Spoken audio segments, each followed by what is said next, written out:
주가 주신 약속 위에 굳게 서 영원토록 주를 찬송하리라.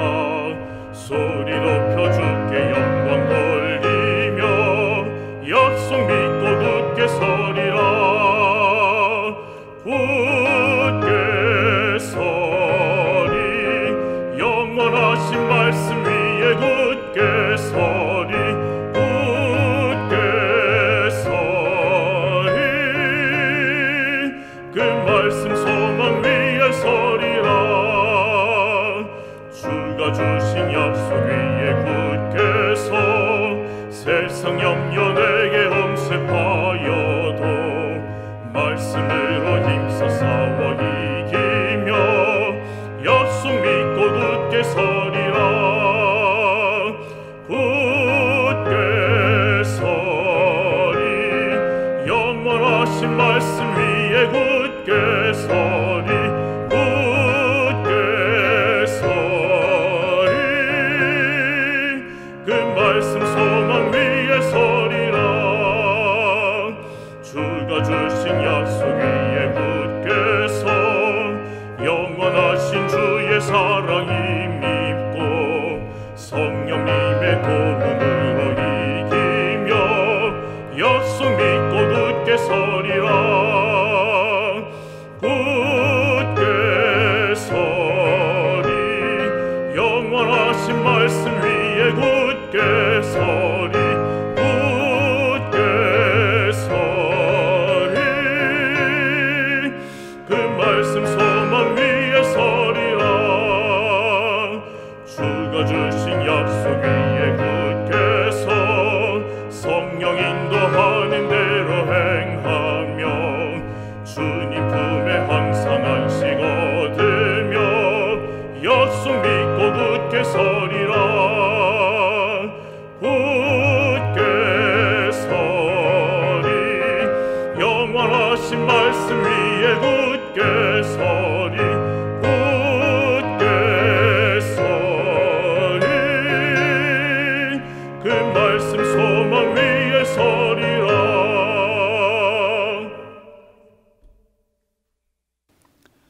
다 같이 기도하겠습니다. 사랑과 자비가 충만하신 우리의 하늘아버지, 저희들에게 또다시 1년을 시작할 수 있는 구정 새해를 주셔서 감사합니다. 때로는 우리의 결심이 미약하여 새해를 즐거움과 감동으로 시작하였지만 우리의 결심이 나약해지고 우리의 실천하는 능력이 부족하여 우리가 새해에 새롭게 결심한 것들이 무너지곤 하였습니다. 하나님께서 우리 한민족에게 구정이라고 하는 특별한 절기를 주시고 이 날을 통하여 다시 한번 우리의 마음을 다잡게 하시니 감사하오며 이렇게 새롭게 시작된 새해를 우리 주님께 바치면서 특별히 안수하여 기름 부으신 우리 모든 목사님들과 장로님들과 집사님들과 또한 그리스도 예수를 영접하여 당신께 헌신하고자 원하시는 모든 기름 부음 받은 당신의 종들에게 하나님께서 들려주시고자 하시는 기별을 이 시간 마음을 열고 경청하여 듣게 하여 주시옵소서. 성삼위일체께서 함께 하시고 성령의 지혜의 신이 저희의 마음을 주장하시사 오늘 우리에게 들려지는 말씀을 통하여 안수의 축복이 얼마나 대단하고 얼마나 가치 있는 것인지 우리의 마음으로 받아 주께 감사하면서 신실한 삶을 살게 해 주시옵소서. 말씀을 펼치게 싸우니 주의 영이 저희와 함께 하시기를 예수님의 이름으로 간절히 기도 올리옵나이다. 아멘.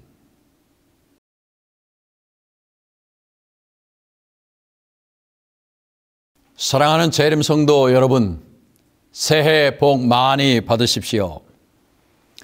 거룩한 안식일이 시작되는 이 아름다운 시간에 각 가정에서 혹은 교회에서 하나님께 예배하기 위하여 모이신 모든 성도님들을 우리 하나님께서 크게 축복해 주시기를 바랍니다. 오늘 제가 준비한 말씀의 제목은 안수의 축복입니다. 하나님께서 최고의 관심을 기울이시며 사랑으로 돌보시는 그분의 교회들은 신령한 신앙 공동체로서 연말이 되면 교회 머리 대신 예수 그리스도를 섬길 일꾼들을 선택합니다.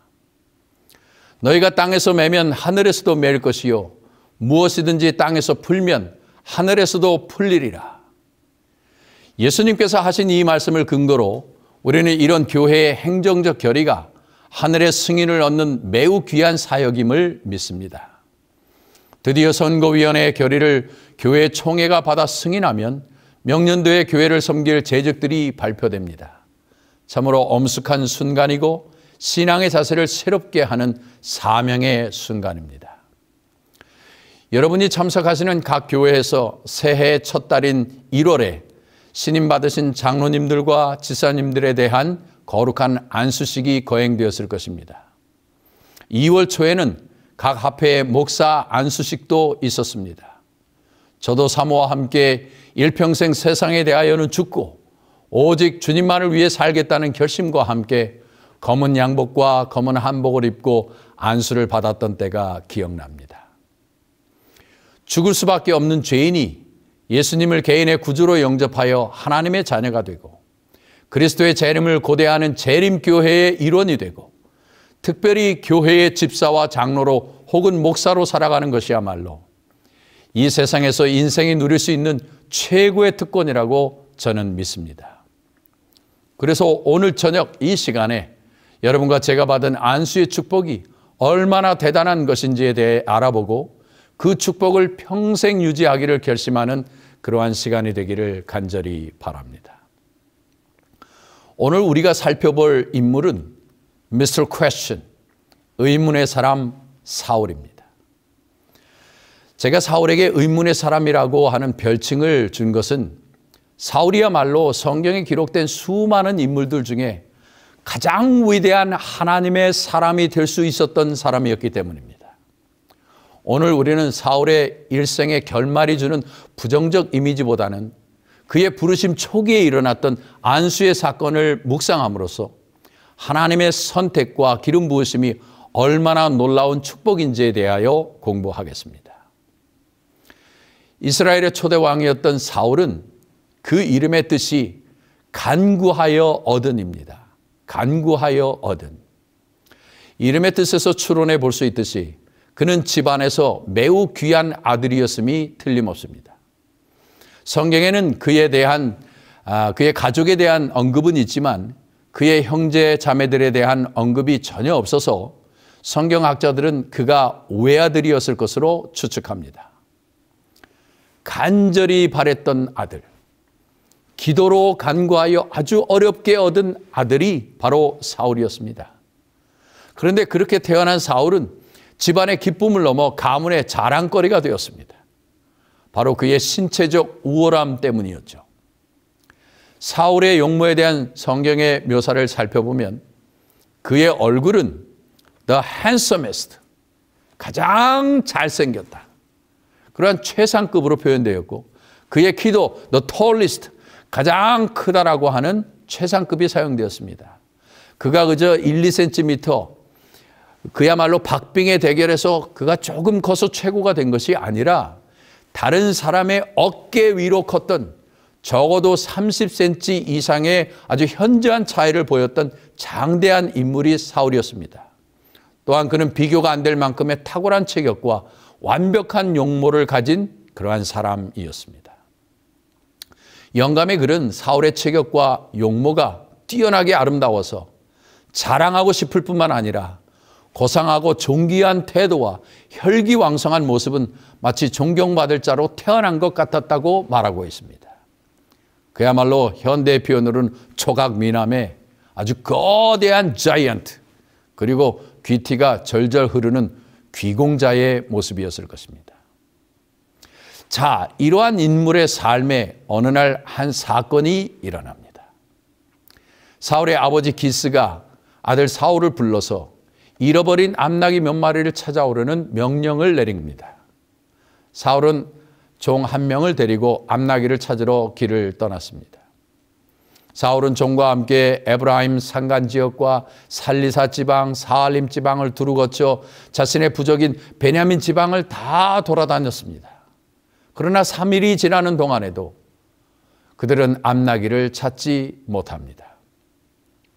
그런데 이렇게 소득 없이 사흘을 헤매이던 그들이 하나님의 인도하심 속에 한 마을에 다다릅니다. 그것은 바로 하나님의 선지자 사무엘이 살고 있던 라마였습니다. 여러분, 무언가 심상치 않은 일이 전개될 것 같은 기대감이 생기지 않습니까?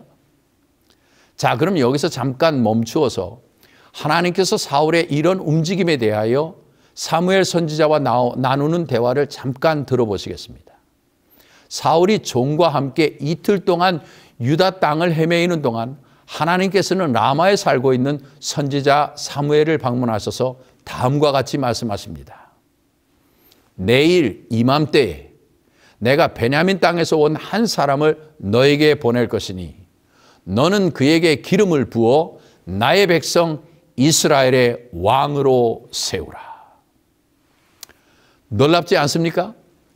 사울이 라마에 도착하기 24시간 전에 미래를 내다보시는 하나님께서는 사무엘에게 사울이 도착할 정확한 시간과 사울에 대한 정보를 미리 전달하시고 당신의 계획이 무엇인지도 사무엘에게 정확히 말씀해 주셨습니다. 그런데 성경을 좀 더 자세히 들여다보니 하나님께서 사무엘에게 미리 알려주신 시간이 대충 이때쯤이 아니라 정확한 시간, 영어로는 at this time tomorrow, 내일 바로 이 시간에라고 아주 정확히 알려주셨다는 사실입니다. 하나님께서 여러분과 저를 얼마나 섬세하고 자세하게 인도하시는지를 깨달을 수 있는 대목이 아닙니까? 그런데 우리 하나님의 자상하심에 감탄할 만한 장면이 한 번 더 나옵니다. 하루가 지나고 정확히 그 시간이 되어서 저기 멀리서 자기 앞으로 다가오고 있는 베냐민 사람 사울을 아주 기대에 찬 눈으로 바라보고 있는 이 사무엘에게 하나님께서 갑자기 나타나셔서 속삭여 주시는 것입니다. 마치 다정한 친구가 어깨에 손을 얹고 나지막한 목소리로 말이죠. 바로 저 젊은이가 내가 어제 자네에게 말한 바로 그 사람일세 라고 말입니다. 여러분, 저는 성경을 연구하면서 자주 드라마처럼 상상하기를 아주 좋아하는데 이 장면도 아주 드라마틱한 장면이고 아마 저를 부르셨을 때에도 하나님께서 영적인 어떤 사람, 그 누군가와 미리 대화하시고 계획하신 후에 저의 삶을 자세히 인도하시지 않았을까라는 상상을 해봅니다. 우리 하나님께서 그분의 놀라우신 섭리로 우리 모두를 인도하시고 재확인해 주시면서까지 우리의 매 발걸음을 인도하고 계심을 깨닫는 것처럼 복된 인생은 없을 것입니다. 아멘입니다. 우리는 이러한 만남을 섭리적 만남, providential encounter라고 합니다. 영적인 깨달음이고 오직 영의 사람들만 구별할 수 있는 신비스러운 하나님과의 만남이죠. 사무엘을 만난 사울이 묻습니다. 선지자의 집이 어디냐고요. 그때 사무엘은 자신의 신분을 밝히면서 사울이 묻지도 않은 말을 대답합니다. 사흘 전에 내가 잃어버렸던 암나기들을 염려하지 말라. 모두 찾았느니라. 그리고는 지체 없이 하나님께서 그에게 상기 주셨던 사역, 곧 이 사울이라는 청년을 기름 부어 왕으로 삼아야 하는 절대적 사명에 집중합니다. 너는 이스라엘이 사모하는 자이다. 너와 네 집은 선택받은 왕의 가문이 되어야 한다는 하나님의 뜻을 전달해 준 것입니다. 사울은 너무나 놀라서 도대체 저에게 지금 무슨 말씀을 하시는 건가요? 라고 되묻습니다.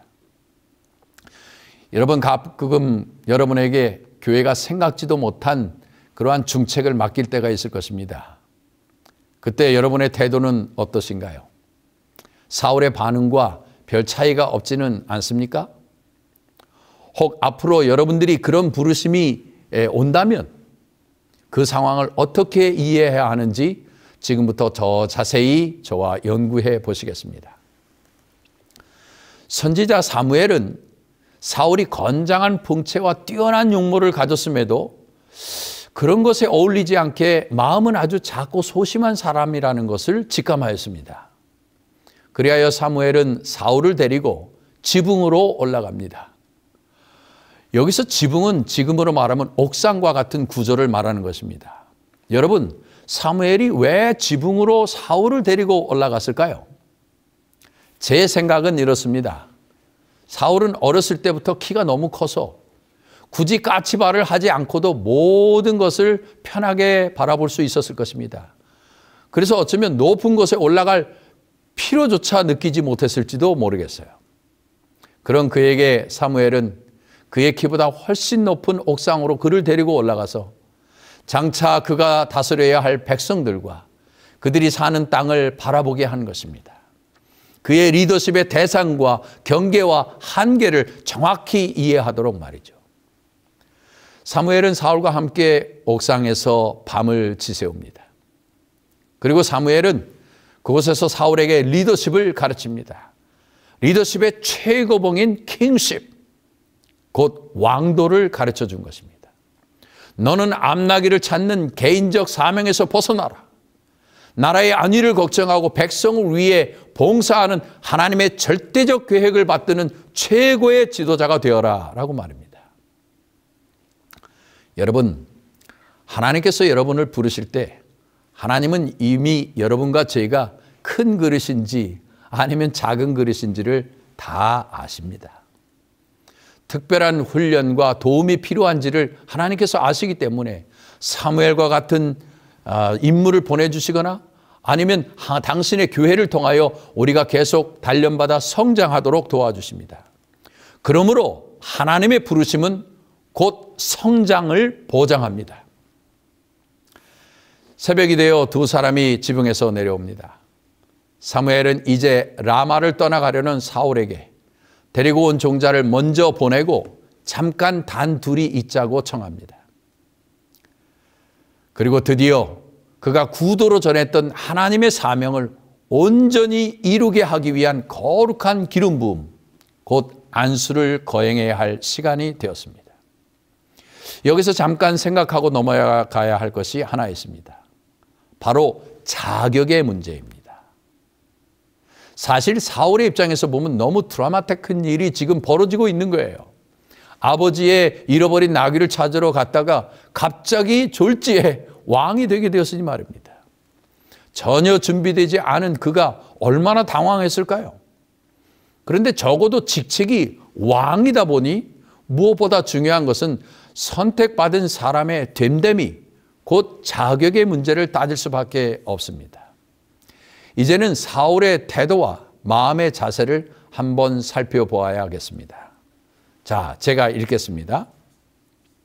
사울은 이와 같은 매력적인 외적 용모를 가지고 있었으나 참된 지혜로 구성된 보다 높은 자질은 결핍되어 있었다. 사울은 청년기에 그의 조급하고 격렬한 감정을 제어하는 법을 배우지 못했고 하나님의 은혜에 새롭게 하시는 능력도 전혀 체험하지 못했다. 이게 무슨 말입니까? 매력적인 용모와 탁월한 외모의 소유자인데 그의 내면의 세계를 자세히 들여다보니 어땠다고요?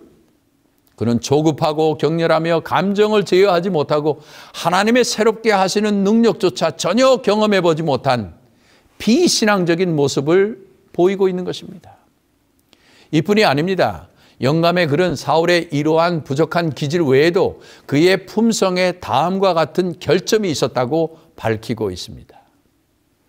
사울의 품성의 큰 결점은 칭찬받기를 좋아하는 것이었다.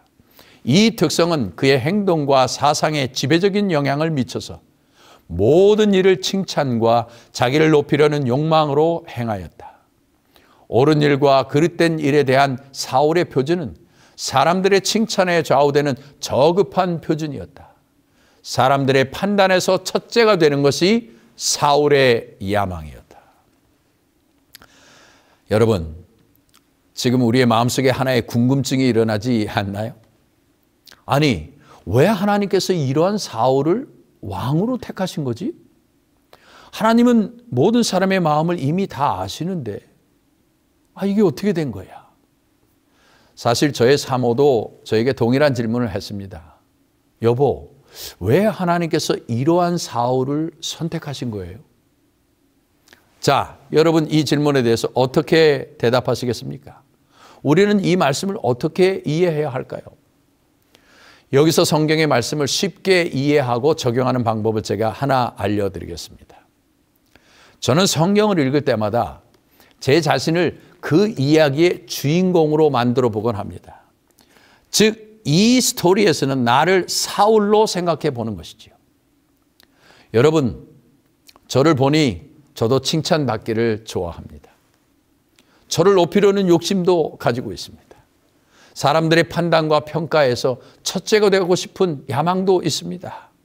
사울이 가졌던 기질적 단점과 품성의 결점들이 저에게도 모두 다 있다는 사실입니다. 그러므로 사울은 남이 아니라 바로 나입니다.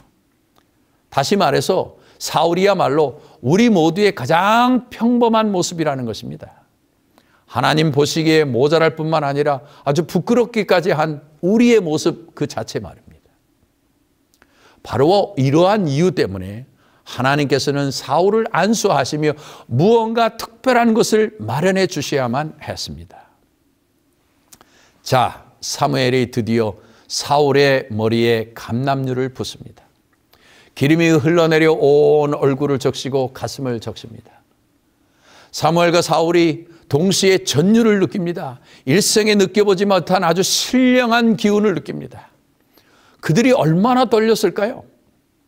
그런데 이런 행위적인 기름 부음이 도대체 어떤 의미가 있고 영적으로는 무슨 특별한 깨달음을 주는 것일까요?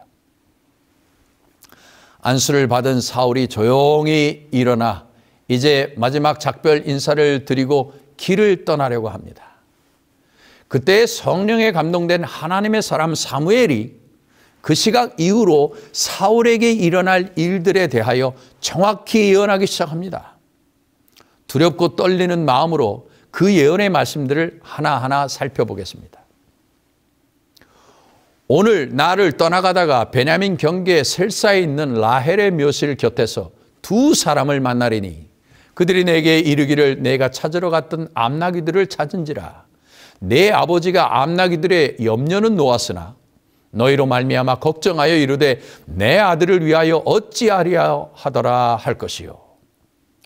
첫 번째로 사울에게 일어난 일은 자신이 속한 영토의 끝, 곧 베냐민 지파의 경계 지역인 셀사 지방에서 두 사람을 만나는 것과 그 두 사람들로부터 암나귀들을 찾았고 집에까지 데려다 놓아 너의 아버지의 근심이 덜어졌다는 소식을 듣는 것이었습니다. 자, 여러분 이게 무슨 뜻일까요?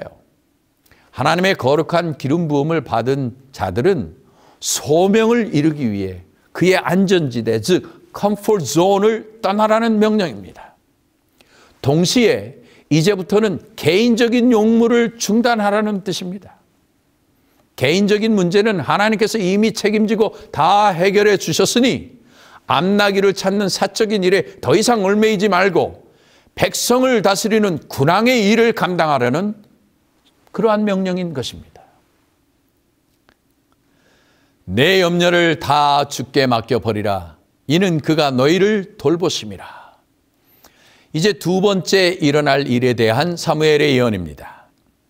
내가 거기서 더 나아가서 다볼 상수리 나무에 이르면 거기서 하나님을 배우려고 베델로 올라가는 세 사람을 만나리니 한 사람은 염소 새끼 셋을 이끌었고 한 사람은 떡 세 덩이를 가졌고 한 사람은 포도주 한 가죽 부대를 가진 자라.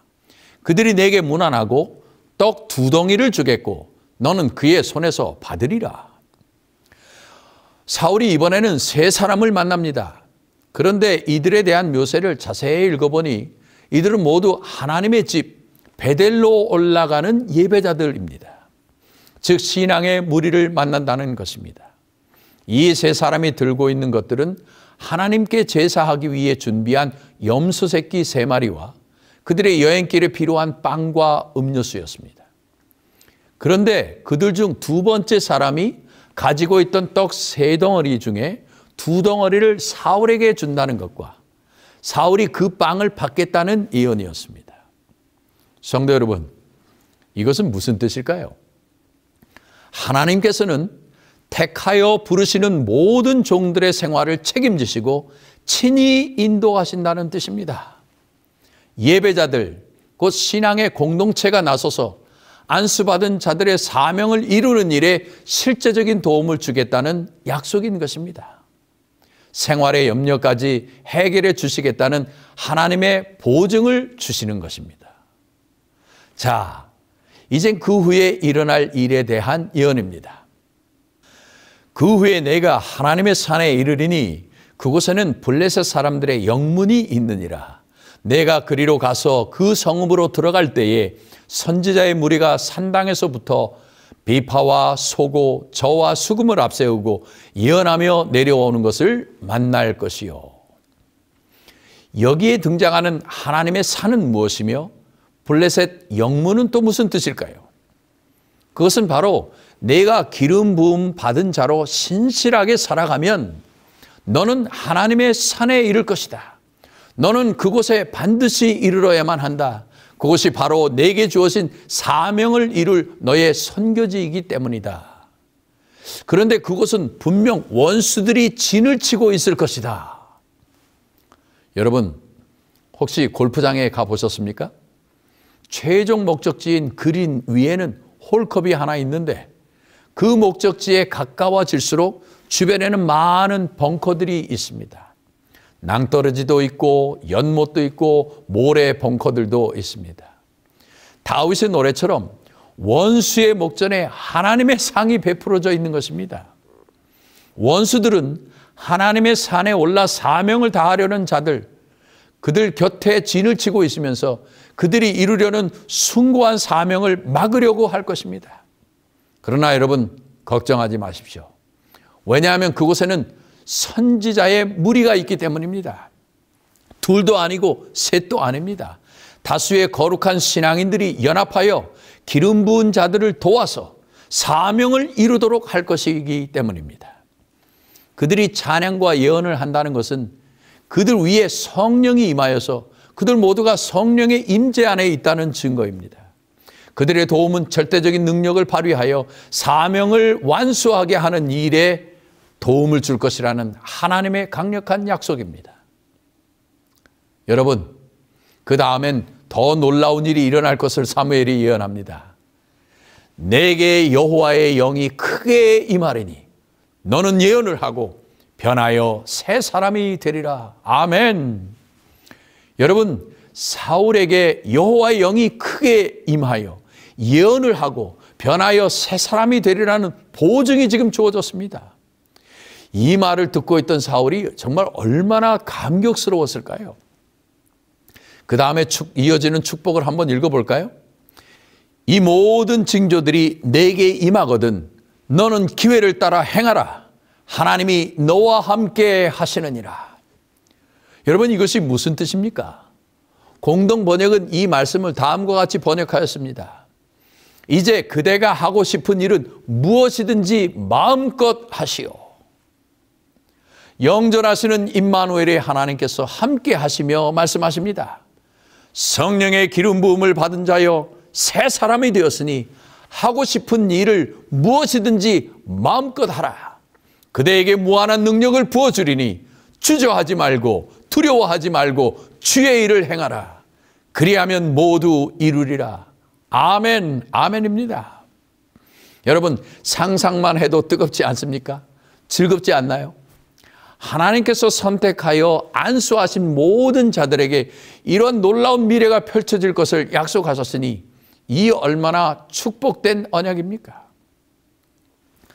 이렇게 여러 사건들이 줄지어 일어날 것을 예언한 사무엘은 이제 나지막한 소리로 마지막 예언을 하나 덧붙입니다. 너는 나보다 앞서 길갈로 내려가라. 내가 내게로 내려가서 번제와 화목제를 드리리니 내가 내게 가서 내가 행할 것을 가르칠 때까지 7일 동안 기다리라. 이 마지막 예언은 명령이면서 동시에 부탁입니다. 지금까지 궁금증과 기대감으로 듣고 있던 사울을 감정적으로 안정시키려는 힘이 느껴집니다. 저는 마지막으로 전달된 이 예언을 테스팅 아젠다, 시험거리라고 부릅니다. 테스팅 아젠다는 에덴 동산의 선악과와 같아서 아담과 하와에게 주어진 무한 자유의 행복을 시험하는 충성의 시금석이었습니다. 조급하고 격정적이고 제어하지 못하는 기질을 가졌던 사울에게 7일 동안의 긴 기다림이라는 시험거리가 주어진 것입니다. 이 시험의 핵심은 내가 내게로 와서입니다.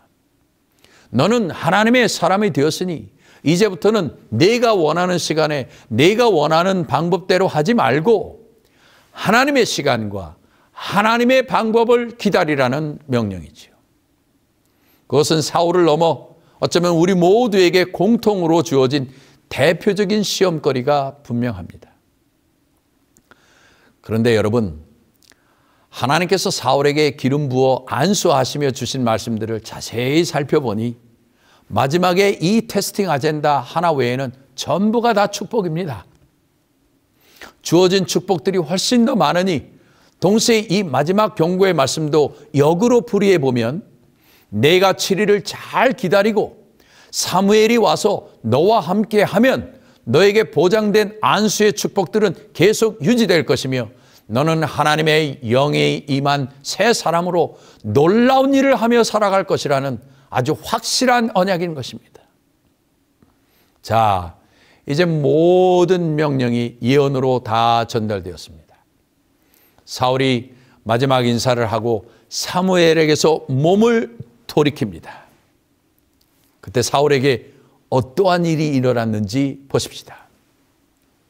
사울이 사무엘에게서 떠나려고 몸을 일으킬 때에 하나님이 새 마음을 주셨고 그날 그 징조도 다 응하니라. 아멘. 어떻게 되었다고요? 하나님께서 새 마음을 주셨고 사무엘이 예언했던 모든 일들이 그날 모두 사울에게 응하였다는 것입니다. 자, 그럼 이제는 하나님께서 주신 새 마음으로 새 사람이 된 사울을 만나봐야 하지 않겠습니까? 정말 이런 기적 같은 일이 사울에게 일어났다면 사울은 도대체 어떤 사람으로 변화했을까요? 보조와 선지자 610쪽에 있는 말씀입니다. 사울이 선지자들과 함께 그들의 예배에 참가하고 있을 때에 성령으로 말미암아 그에게 큰 변화가 일어났다. 하나님의 순결과 성결의 빛은 타고난 마음의 어두움을 비추었다. 사울은 자신을 하나님 앞에 있는 것처럼 보았다. 그는 하나님의 성결의 미를 보았다. 이제 그는 죄와 사탄을 대항하는 싸움을 시작하도록 부르심을 받았으며 이 싸움에 있어서 그의 힘은 전적으로 하나님께로부터 와야 함을 느껴야 했다. 전에는 희미하고 불확실하던 것처럼 보이던 구속의 경륜을 밝히 깨닫게 되었다. 여호와께서는 그의 높은 신분을 위하여 그에게 용기와 지혜를 주셨다. 여호와께서는 그에게 힘과 은혜의 근원을 나타내 보이시고 하나님의 요구와 자신의 의무에 대하여 알 수 있도록 그의 이해력을 개발시켜 주셨다. 여러분, 안수받기 이전과 이후를 비교한 이 도표를 잘 보아주십시오. 무엇을 발견하셨나요? 하나님께서 사울에게 주신 새 마음은 어떤 특징을 가지고 있습니까? 가만히 보니 사울에게 주신 새 마음은 모두 신령한 영적 능력들이었습니다. 이 영적 능력은 인간의 불편한 기질과 불안한 성격을 지배하여서 능히 바람직한 품성으로 변하게 할 수 있는 충분한 힘을 가지고 있습니다. 하나님께서 감정적으로 조급하고 격렬하여 도저히 제어하지 못하던 기질을 가졌던 사울의 옛 성정을 싹둑 잘라버리신 것이 아닙니다. 칭찬받기를 좋아하고 자기의 교만이 가득하고 첫째가 되려는 야망을 하나님께서 단번에 제거하신 것이 아니란 말씀입니다.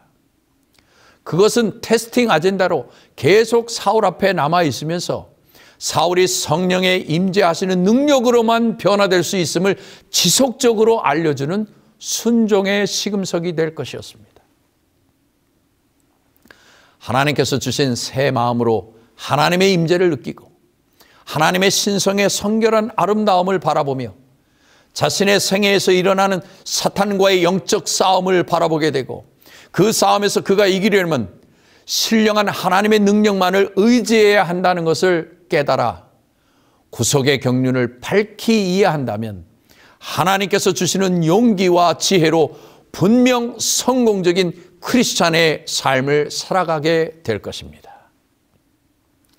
사랑하는 성도 여러분, 우리 중 다수는 집사와 장로와 목사로 안수를 받았습니다.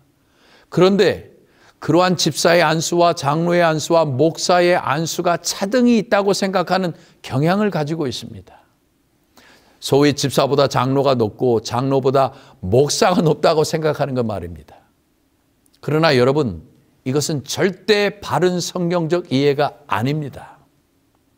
하나님의 베푸시는 은혜는 의인과 악인에게 평등합니다. 하나님은 오히려 사울처럼 부족한 점이 있는 자들을 선택하시고 초청하심으로 그들이 변화되도록 성령의 은사를 부어주시고 그들에게 변화의 기회를 주시는 것입니다. 성도님들 중에는 코로나로 인해 사업이 어려워지고 모든 것이 지금 힘든 시기인데 교회가 여러분에게 직분을 맡김으로 부담을 느끼시는 분들도 계실 것입니다. 그러나 여러분, 오늘 살펴본 말씀을 보니 하나님의 부르심에는 후회함이 없으시고 오히려 부르심에 걸맞는 능력을 옷 입도록 하나님은 각종 축복을 준비해 주시고 보장해 주신다는 것을 우리가 배웠습니다. 여러분, 주인이 떠나고 난 다음에 달란트를 받은 종들이 자신의 역량대로 5 혹은 2를 남기기 위해서 신실하게 살았고 이 종들은 주인이 돌아온 후에 칭찬과 보상을 받은 것을 우리는 잘 알고 있습니다. 하나님은 절대 누구처럼 너는 똑같이 그렇게 되어야 한다고 절대 말씀하지 않으십니다. 하나님은 각자의 능력도 아시고 믿음의 분량도 아시기 때문에 그가 할 수 있을 만큼 하기를 바라고 기다리고 계십니다. 그러므로 받은 기회와 축복의 달란트를 땅에 묻어 활용하지 않는 불충의 죄만 짓지 않으면 우리는 모두 성공적인 그러한 종들이 될 수 있습니다. 사랑하는 집사님들, 장로님들, 그리고 목사님들께 이 시간 호소합니다. 교회가 여러분을 신임하여 총회에서 결의하고 직분을 맡길 때에는 절대로 사양하거나 거절하지 마십시오. 제발 부탁합니다. 그것은 이미 보장된 성령의 축복을 거절하는 것입니다.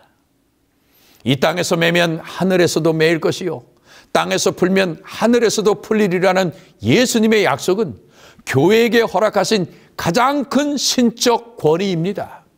그것은 지상의 교회를 통하여 하늘을 움직이는 신령한 능력입니다. 오히려 겸손하게 감사한 마음으로 기름 부음을 받으시고 직분을 신실하게 잘 감당하심으로써 안수의 축복을 마음껏 누리시기를 주님의 이름으로 축원합니다.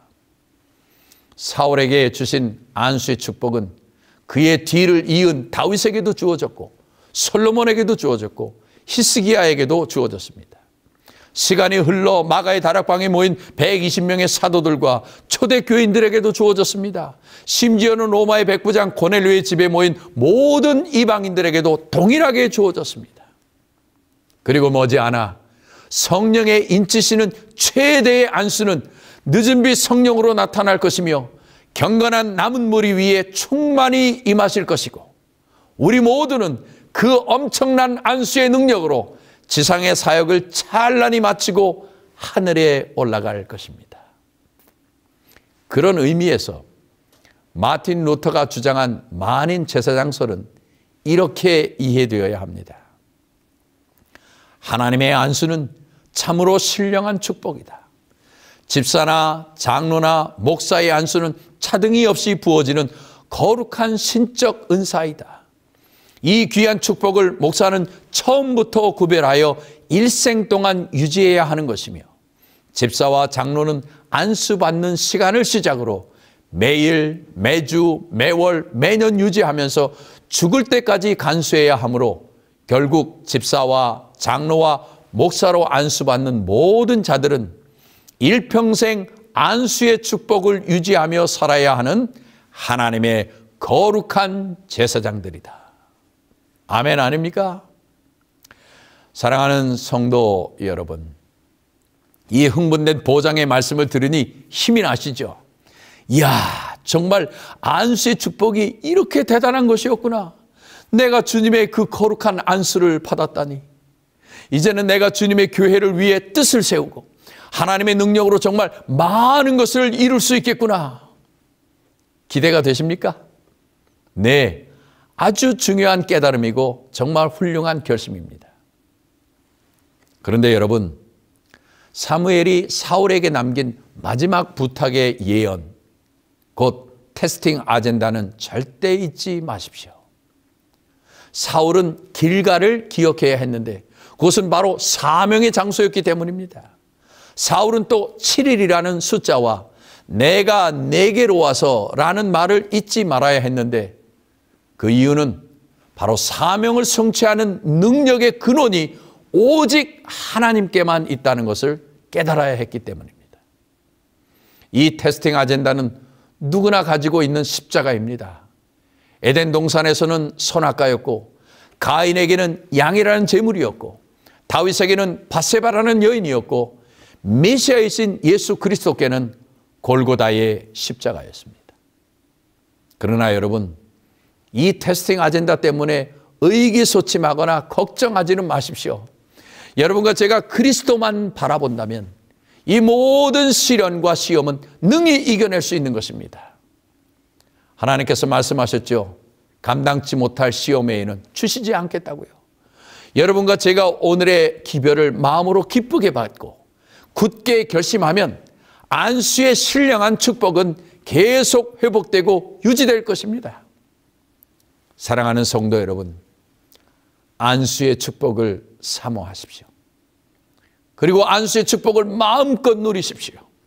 매일 성령의 안수를 받기 원하는 사람은 분명 새로운 사람이 됩니다. 우리 모든 안수받은 성도들이 새로운 결심으로 이 새해를 시작한다면 교회마다 즐거운 찬양과 자발적인 봉사와 헌신이 차고 넘쳐날 것이고 결국 새로운 신자들이 우리 교회들을 가득 채우게 될 것입니다. 이제 마지막으로 저와 함께 다음의 말씀을 합독하시겠습니다. 시작. 무릇 지킬 만한 것보다 더욱 내 마음을 지키라. 생명의 근원이 이에서 남이니라. 한 번 더 읽겠습니다. 시작. 무릇 지킬 만한 것보다 더욱 내 마음을 지키라. 생명의 근원이 이에서 남이니라. 올 한 해 안수의 축복으로 받은 하나님의 새 마음을 잘 간직하시고 능력 있게 사역하시는 우리 모든 집사님들, 장로님들, 목사님들, 그리고 사랑하는 성도들이 되시기를 바라면서 오늘의 말씀을 마칩니다.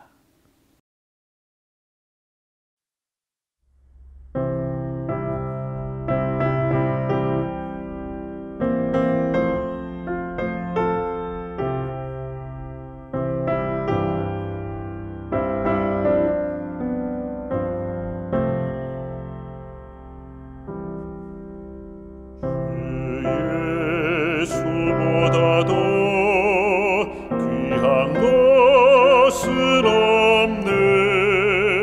이 세상 무기와 바꿀 수 없네. 영죽을 내 대신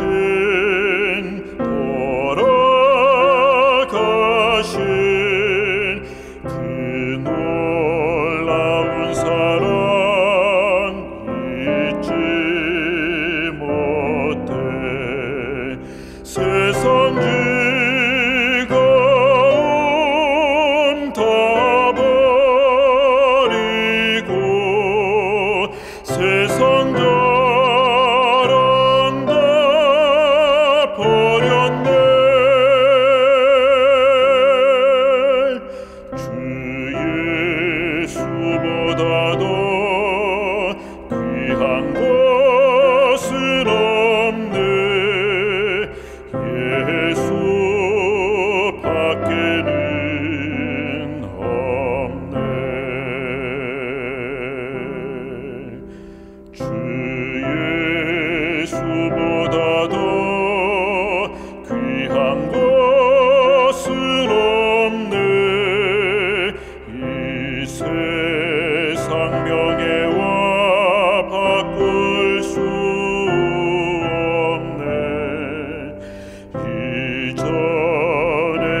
세상 즐거움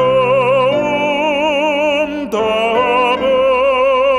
버리고 세상 자랑 다 버렸네. 주 예수보다도 귀한 것은 없네. 예수 밖에는 없네. 주 예수보다도 귀한 것은 없네. 이 세상 행복과 바꿀 수 없네. 유혹과 핍박에 몰려와도 주 섬기는 내 맘 편치 못해. 세상 즐거움 다 버리고 세상 자랑 다 버렸네. 주 예수보다도 귀한 것은 없네. 예수 밖에는 없네.